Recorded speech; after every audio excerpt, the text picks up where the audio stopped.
ভারত পাকিস্তান প্রত্যাঘাতের মধ্যে দিয়ে কিন্তু বেশ কিছু সত্যি ঘটনা উদ্ঘাটন হয়েছে। সারা বিশ্বের মধ্যে ভারতবর্ষের বন্ধু কোন কোন দেশ আর কোন কোন দেশ বন্ধুত্বের আড়ালে শত্রুতা করছিল, এটা না হলে কিন্তু মনে হয় বোঝা যেত না। তবে এখন পরিষ্কার। তবে প্রথমেই ভারত পাকিস্তান প্রত্যাঘাত বললে কিন্তু মনে হয় ভুল হবে, কারণ পেহেলগাঁওয়ের ঘটনার পর ভারত পাকিস্তানের জঙ্গি ঘাঁটি নিধনের জন্যই অপারেশন সিঁদুর লঞ্চ করে। সেই অনুযায়ী পাকিস্তান এবং পাকিস্তান অকুপাইড কাশ্মীরে থাকা জঙ্গি ঘাঁটি বেছে বেছেই কিন্তু নিধন করে ভারতবর্ষ। কিন্তু পাকিস্তান এটা না বুঝেই ভারতবর্ষের সীমান্ত লঙ্ঘন করে গোলাবর্ষণ করে। তারপরে ভারতবর্ষ তার যোগ্য জবাব দেয়। তবে এর মধ্যে দিয়ে কিন্তু সারা বিশ্বের মধ্যে ভারতবর্ষের কোন দেশ বন্ধু আর কোন দেশ শত্রু এটা কিন্তু চিহ্নিত হয়েছে। তবে প্রথমে আসি পাকিস্তান। এই পাকিস্তানদের জঙ্গিদের পোষে এটা পরিষ্কার, কারণ এই জঙ্গিগুলো নিহত হওয়ার পর পাকিস্তান তার দেশীয় সম্মান এই জঙ্গিগুলোদের দেয়। আর চীন যে পাকিস্তানকেই সাপোর্ট করবে এটাতে অবাক হওয়ার কিছু নেই। কিন্তু অবাক হওয়ার বিষয় কিন্তু আমেরিকা। এই আমেরিকা বারবার ভারতের বন্ধু বলেছে পাকিস্তান অ্যাটাক করলে ভারতবর্ষের হয়ে তিনি প্রত্যাঘাত করবেন পাকিস্তানে, এটাও বলেছেন।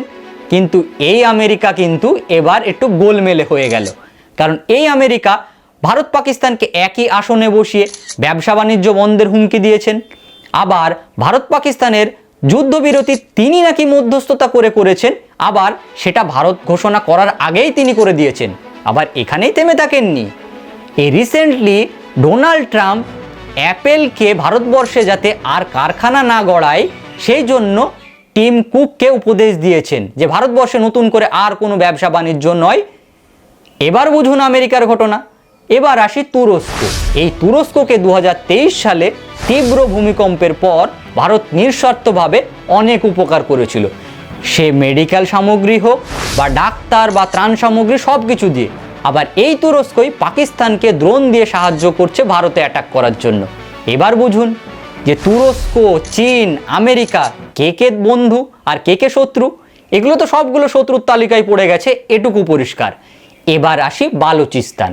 এই বালুচিস্তান যে ভারতবর্ষ ভাগ হয়ে পাকিস্তান হওয়ার সময়ও এই বালুচিস্তান ভারতবর্ষের পক্ষে ছিল, এখনও পক্ষে আছে, এটা পরিষ্কার। রাশিয়া যে ভারতবর্ষের পক্ষে আছে এটা পরিষ্কার।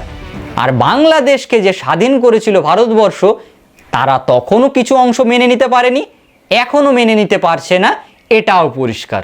আমার ভিডিওটা ভালো লাগলে অবশ্যই লাইক, শেয়ার, কমেন্ট, সাবস্ক্রাইব করবেন। তবে বালুচিস্তান নিয়ে একটা বিস্তারিত ভিডিও আনছি।